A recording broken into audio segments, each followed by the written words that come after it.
Test மற்றும் ஒருநாள் cricket போட்டிகளுக்கான இந்திய அணியின் கேப்டன் ரோஹித் சர்மா மேலே நிறைய குற்றச்சாட்டுகள் தொடர்ந்து முன்வைக்கப்பட்டுட்டே வருது. குறிப்பாக அவரோட பேட்டிங் தான் அந்த குற்றச்சாட்டுக்கு முக்கிய காரணமாகவே அமைது. நிறைய வாய்ப்புகள் அவருக்கு கிடைக்குது, ஆனால் அவர் சரியாக பயன்படுத்திக்க மாட்டேங்கிறாரு. அவரோட கேப்டன்சியும் இந்திய அணிக்கு பெரிய அளவில் கை கொடுக்கல.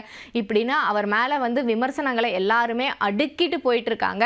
இந்த சூழலில் அவர் ஒருத்தர் மேலே ஒரு புகாரை பதிவு செஞ்சிருக்கிறதா தகவல் வெளியாகியிருக்கு.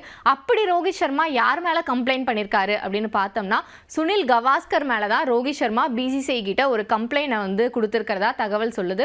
அப்படி என்ன கம்ப்ளைண்ட் அவர் கொடுத்திருக்காரு அப்படின்னு பார்த்தோம்னா, நமக்கு எல்லாருக்குமே தெரியும், அண்மை காலமா சுனில் கவாஸ்கரோட விமர்சனங்கள் அப்படிங்கிறது இந்திய அணி மேல கடுமையான விமர்சனங்களை முன் வச்சுட்டு வராரு. குறிப்பா ரிஷப் பண்டோட ஒரு அவுட்டான முறையை பார்த்து அவர் ஸ்டூபிட்னு அவர் கமெண்ட்ரி பாக்ஸ்ல இருக்கும் போதே 3 தடவை சொன்னதாகட்டும். அதுக்கப்புறம் இந்திய அணி அந்த பார்டர் கவாஸ்கர் கோப்பையை இழந்ததுக்கு அப்புறமா ஒவ்வொரு இண்டிவிஜுவல் வீரர்கள் மேலேயுமே நிறைய குற்றச்சாட்டுகளை அவர் முன் வச்சாரு. இவர் பண்ணது இந்த மாதிரி பேட்டிங் பண்ணியிருக்க கூடாது, இப்படி பவுலிங் பண்ணியிருக்க கூடாது, இந்தியாவோட ஸ்ட்ராட்டஜி சரியில்லை அப்படின்னு நிறையாவே ஓப்பன் ஸ்பேஸில் பேச ஆரம்பிச்சாரு. அவர் எழுதுகிற ஆர்டிகல்ஸ்லையுமே இது எல்லாத்தையுமே குறிப்பிட்டு அவர் தாக்கி எழுத ஆரம்பிக்கிறாரு அப்படிங்கிறது நம்ம நிறைய இடங்கள்ல பார்த்துருப்போம்.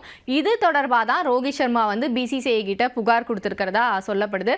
அதாவது சுனில் கவாஸ்கர் மாதிரியான லெஜெண்டரி வீரர்கள், அதுவும் இந்தியாவுக்காக விளையாடின ஒரு முன்னாள் வீரர், இப்படி இந்திய அணியை பற்றியும் அதில் இருக்கிற வீரர்களை பற்றியும் இவ்வளோ மோசமான விமர்சனங்களை முன்வைக்கிறது அப்படிங்கிறது மனதளவில் எங்களுக்கு ஒரு பாதிப்பை ஏற்படுத்துது அப்படின்னு ரோஹித் சர்மா தன்னோட புகார் மனுவில் சொல்லியிருக்கிறதா தகவல் சொல்லுது.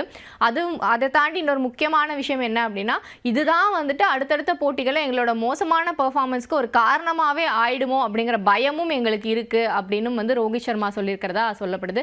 இதெல்லாம் ஒரு பக்கம் இருந்தாலும் ரோஹித் சர்மா இந்த மாதிரி போய் கம்ப்ளைண்ட் பண்ணக்கூடிய ஆள்லாம் கிடையாது. எது நடந்தாலுமே ஓகே பார்த்துக்கலாம் அப்படின்னு கடந்து போகக்கூடிய ஒரு நபர் தான். அவர் மேலே எவ்வளோ மோசமான விமர்சனங்கள் வைக்கப்பட்டாலும் அதற்கு பெரிய அளவில் அவர் ரியாக்ட் பண்ண மாட்டார் அப்படிங்கிறது நம்ம எல்லாருக்குமே நிறைய நேரங்களில் பார்த்துருப்போம். அப்படிப்பட்ட ரோஹித் சர்மா இப்படி ஒரு கம்ப்ளைண்ட்டை கொடுத்துருப்பாரா? அப்படி கொடுத்துருந்தா அதுக்கு பின்னாடி யார் இருப்பாங்க அப்படிங்கிற ஒரு சந்தேகம் எல்லாருக்குமே வரலாம். இதற்கு பின்னாடி பயிற்சியாளரான கௌதம் கம்பீர் தான் இருக்கிறதா சொல்லப்படுது. ஏன்னா ரோஹித் சர்மாவை தாண்டி அதிக அளவு விமர்சனங்களுக்கு இந்த தொடர்கள் எல்லாமே ஆளாயிருக்கிறது கௌதம் கம்பீர் தான். அவர் இந்த வீரர்கள் மேலே வைக்கப்படுற விமர்சனமாகட்டும், இல்லை அவர் மேலே வைக்கப்படுற விமர்சனங்கள் ஆகட்டும், இது எல்லாத்துக்குமே சேர்த்து வச்சு தான் ரோஹித் சர்மாவை இன்சிஸ்ட் பண்ணி கவாஸ்கர் மேலே புகார் கொடுக்க சொல்லியிருக்கிறதாகவும் தகவல்கள் வெளியாகி இருக்கு.